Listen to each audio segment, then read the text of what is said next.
Dear children, today we study here definite integral as a limit of sum. तो आज हम लोग definite integral as a limit of sum पढ़ेंगे बेटा.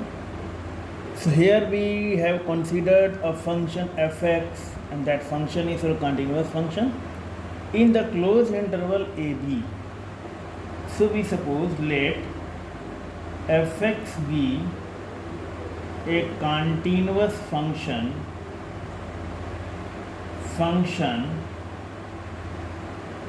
in the closed interval a comma b.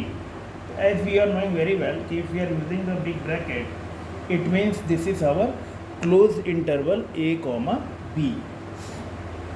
तो अब इसमें हम लोग को डेफिनेट इंटीग्रल निकालना है a और b के बीच में as a limit of sum. As a limit of sum को हम लोग बाय द फर्स्ट प्रिंसिपल भी बोलते हैं और एज ab initio मेथड भी बोलते हैं.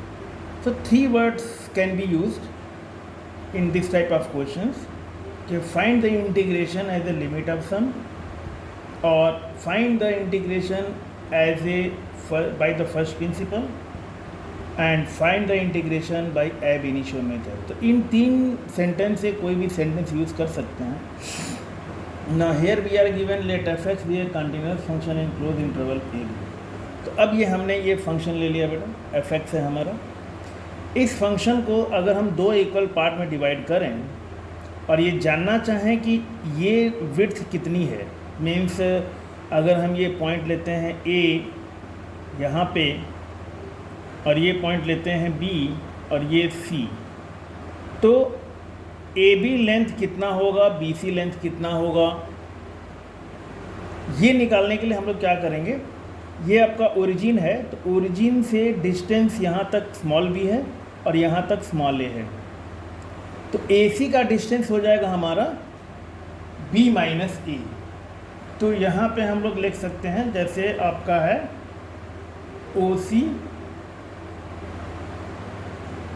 डिस्टेंस स्मॉल b है और OA डिस्टेंस स्मॉल a है, और अगर हम AB निकालना चाहें तो ये हमें हो जाएगा OC माइनस OA, मतलब कि हमको B माइनस A मिलेगा. तो ये लेंथ हमें मिल गई B माइनस A. अब इसका जब इक्वल पार्ट करेंगे तो AB का जो लेंथ आएगा हमारा, क्योंकि हमने इक्वल सब डिवीज़न किया है, AB इंटरवल को हमने इक्वल सब इंटरवल में कन्वर्ट किया, तो AB हमारा हो जाएगा B माइनस A अपॉन 2. लेकिन जब हमने इनको 2 पार्ट में डिवाइड किया तो क्वेश्चन एराइज होता है कि हमने डिवाइड किया क्यों.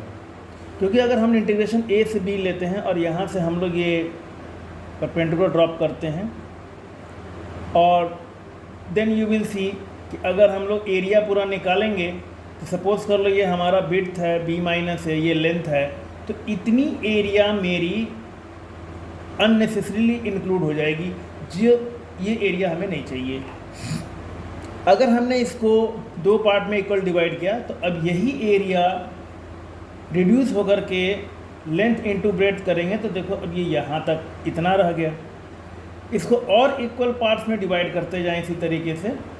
तो if it is divided in an equal part,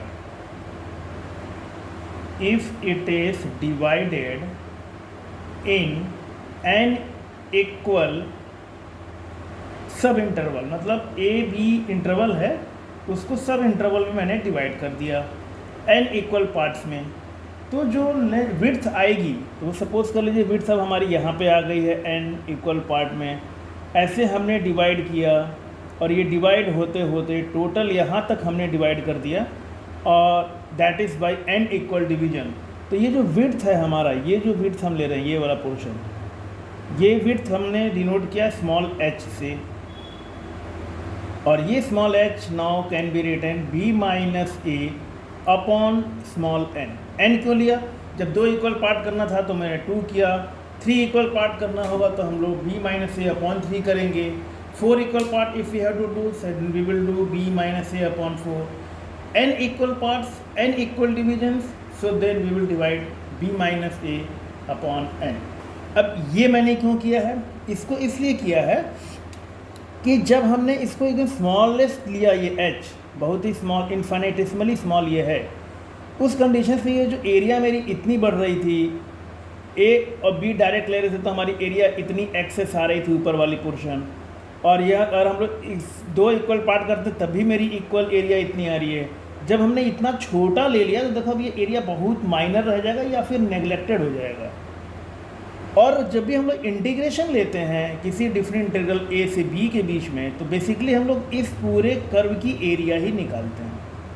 अगर हम लोग इसको पूरा एन इक्वल डिवीजन कर दें तो ये जो पूरा एरिया हमें मिलेगा वो पूरी एरिया ए से बी के बीच की एरिया होगी। इस तरीके से ये आगे हम लोग एन इक्वल डिवीजन करते चले जाएंगे। तो ए से बी के बीच में जितना भी ये हमारा स्पेस कवर्ड है वही एरिया हमें निकलेगा। अब जब हमने ये स्मॉल एच लिया और ये लेंथ कितना होगा, जैसे मान लो स्मॉल ए हमने ये दिया है यहाँ पे लिमिट पे, तो ये वाली जो लेंथ होगी वो स्मॉल एफ ए हो जाएगी। तो जब हमने small H into F A किया तो small H into F A करने पे हमें एरिया मिलेगा ये छोटे वाले रेक्टेंगल का, इस रेक्टेंगल का एरिया मिल जाएगा। होप आपको दिख रहा होगा ये वाला पोर्शन, ये ऐसे जा रहा है और ये एच डिस्टेंस है, ये विड्थ ए। अब जब यहाँ पे हम आएंगे तो ये वाली हाइट हो जाएगी ए प्लस एच, क्योंकि एच हमने मूव कर दिया। तो यहाँ पे इसकी हाइट अगर हमें निकालनी है इस वाले पोर्शन की, तो इस वाली हाइट हो जाएगी ए प्लस एच, और ये स्मॉल एच डिस्टेंस विड्थ मेरा वही रहेगा। दोनों को जोड़ देंगे तो यहाँ से यहाँ तक की एरिया हमें मिल जाएगी। तो similarly we write small h f a plus small h. तो ए प्लस एच देखो ये मेरा हाइट है, आगे बढ़ेंगे तो ये हाइट और बढ़ेगा। So this we get again h into small f a plus 2h। करते करते ये हमारा पूरा यहाँ तक जाएगा। और अब अगर हम इस तरह ऐड करते चले जाएं तो ये हमें मिलेगा h into small f a plus n minus 1 into h. N h term आप लोगों को मालूम है AP में a plus n minus 1 into d होता है, तो यहाँ पे d की जगह हमने स्मॉल h लिया है। That is a plus n minus 1 into H. अब ये स्मॉल h है जो कि बहुत ही इन्फाइनाइटेसिमली स्मॉल है, उस कंडीशन में भी कुछ एरिया ये हमारी बढ़ती चली जाएगी, और जब हम पूरा ऐसे लेकर चलेंगे तो फिर वही एरिया हमें मिल जाएगा। तो हम लोग क्या करते हैं यहाँ पे, फिर हम लोग लिमिट ले लेते हैं, लिमिट h टेंड्स टू 0, और ये पूरा ऐसे आ जाता है। तो यही फार्मूला हम लोग यूज़ करेंगे finding different integral as a limit of sum. So now children, जो प्रीवियसली हमने फार्मूला लिखा था उसको फिर हमने यहाँ पे लिखा है। तो limit h tends to 0 h f a ये वाली एरिया मिलेगी जब हम लोग इसको ऐसे शेड करेंगे। तो ये शेडिंग वाली जो पोर्शन है ये वाली एरिया हमें h इंटू एफ ए मिलेगी, और h into F a plus H ये वाली ब्लैंक छोड़े हैं वो एरिया मिलेगी, एंड सो ऑन सारी स्ट्रिप्स की एरिया हमारी बढ़ती चली जाएगी। अब इसी एक स्ट्रिप्स को हम एरिया कंसीडर करते हुए लिमिट a से b तक रन कर दें पूरा, तो ये टोटल एरिया हमारा निकल आएगा of the given curve between interval a to b। तो limit h tends to 0 h f a plus h f a plus h plus h f a plus 2h plus dot dot dot plus h f a plus n minus 1 into h bracket close. तो ये पहले strip की area है, ये successive next strip की area है, ये next successive strip की एरिया है, and so on last nth strip की एरिया ये हो जाएगी। इन सारे एरिया को जब हमने ऐड कर दिया और limit h tends to 0, limit h tends to 0 का मतलब ये जो स्ट्रिप आप देख रहे हैं वो बहुत ज़्यादा है। Small h is very infinitesimally small, means small h we can take 0.00000 बढ़ाते चले जाइए, 0.000 और कम करिए, 0.000 इनफाइनाइट तक 0 ले जाइए एंड देन 1। शायद यह भी बड़ा होगा, इससे भी छोटा वैल्यू है स्मॉल h, मतलब कि अब ये कोइंसाइड लगभग दोनों लाइन कर जाएंगी।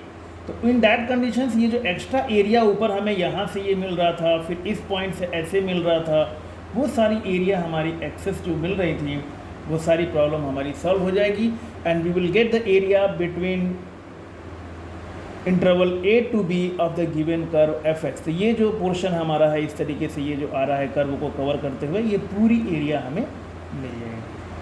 सो now small h is very infinitesimally small. How much that is कैसे निकालेंगे हम लोग, तो वो ऑलरेडी हमने अभी शो किया था कि स्मॉल एच विड्थ है which is B minus A upon N और B minus A equal to N H, इसको हम लोग यूज़ करेंगे। और यहाँ पे इसके बाद नेक्स्ट स्टेप में हमने स्मॉल एच को कॉमन निकाला तो ये हमारा इंटरवल मिला, सॉरी ये हमारे फार्मूला मिले, और इसी फार्मूले को हम लोग यूज़ करेंगे in definite integral of given functions as a limit of sum. तो किसी भी गिवन फंक्शंस का डेफिनिट इंटीग्रल हमें निकालना होगा ए से बी के बीच में, और वो भी फर्स्ट प्रिंसिपल को यूज़ करते हुए निकालना हो, या फिर एज ए लिमिट ऑफ सम निकालना हो, या फिर बाई एब इनिशियो मेथड निकालना, तो हम लोग इसी फार्मूले को यूज़ करेंगे। अब क्वेश्चंस को सॉल्व करने से पहले हमें कुछ क्लास 11th के एपी के स्पेशल सीरीज सीक्वेंस सीरीज होती है उसके फार्मूले को रिवाइज करना पड़ेगा। जैसे अगर हमें सम निकालना है s of n natural number 1 + 2 + 3 ... plus n, तो इसका जो sum of n natural number होता था वो n इंटू n + 1/2। तो ये फार्मूला पहला हम लोग यूज़ करेंगे। सेकेंड फार्मूला हम लोग यूज़ करेंगे s equal to sum of square of natural number 1² + 2² + 3² + ... n²। इसका फार्मूला होता है 1/6 n into n + 1 into 2n + 1। तो इस फार्मूले को हम लोग यूज़ करेंगे। और एक लास्ट फार्मूला, तीसरा फार्मूला जो होता है हमारा वो है sum of cube of n natural number, तो 1³ + 2³ + 3³ + ... n³। तो इसका फार्मूला होता है n into n + 1/2 and that is your whole square. तो इन तीन फार्मूले को हम लोग यूज़ करेंगे in the finding the definite integral of the given function fx, and that is also when fx is given as a polynomial function, means fx equal to x or fx equal to x² or fx equal to x³. So till the degree 3 we will do the integration of definite integral, and that is only up till in your course. Next for sin x also we will find out, for e to the power x also we will find out, that I will mention later on. So first of all we will do the questions on this pattern. I mean this pattern means pattern 1, pattern 2, pattern 3, equation 1, equation 2, equation 3। इन्हीं तीन pattern पर अभी हम लोग questions करेंगे। उसके ऊपर higher ranker की जो क्वेश्चंस होती है, हाई रैंकिंग क्वेश्चन, इसके बाद हम लोग करेंगे।